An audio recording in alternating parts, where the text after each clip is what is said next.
எங்கள் ஊரில் நடந்த நிகழ்ச்சியை ஒன்று ஒன்றா தான் நீங்கள் பார்க்க போகிறீங்க. இந்த வீடியோவில் பார்த்துட்டு எப்படி இருக்குன்னு மறக்காமல் கமெண்ட் பண்ணுங்கள். எங்கள் ஊரில் விளக்கு பூஜை சூப்பராக ஒவ்வொருத்தரும் ஒவ்வொரு சேலையில் கட்டி அழகாக விளக்கு பூஜையில் உட்காந்து பூஜை சூப்பராக நடந்துச்சு. அந்த பூஜை நடந்துட்டு இருக்கப்போ வெளியே கம்பு சுற்று அவ்வளோ சின்ன பசங்களும் கற்றுக்கிட்ட வித்தையை பொறுத்தையும் வெளியே காமிச்சிட்டு இருந்தாங்க. அம்மன் முன்னாடி எல்லாரும் பார்த்து கை தட்டிட்டு இருந்தோம். வெளியே அதுக்கப்புறம் ஒரு சூப்பரான ஷோ ஒன்று நடந்துச்சு.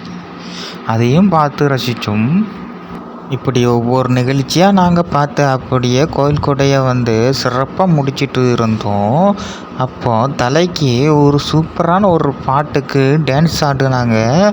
அதை ஊர் மக்கள் எல்லாருமே வியந்து பார்த்துட்டு இருந்தாங்க. தலையோட பாட்டுனாலே ஊருக்கு ரொம்பவும் பிடிச்ச பாட்டு தான். அதுவும் தலை பாட்டு இப்போ கொடைக்கு போட்டால் சூப்பர்.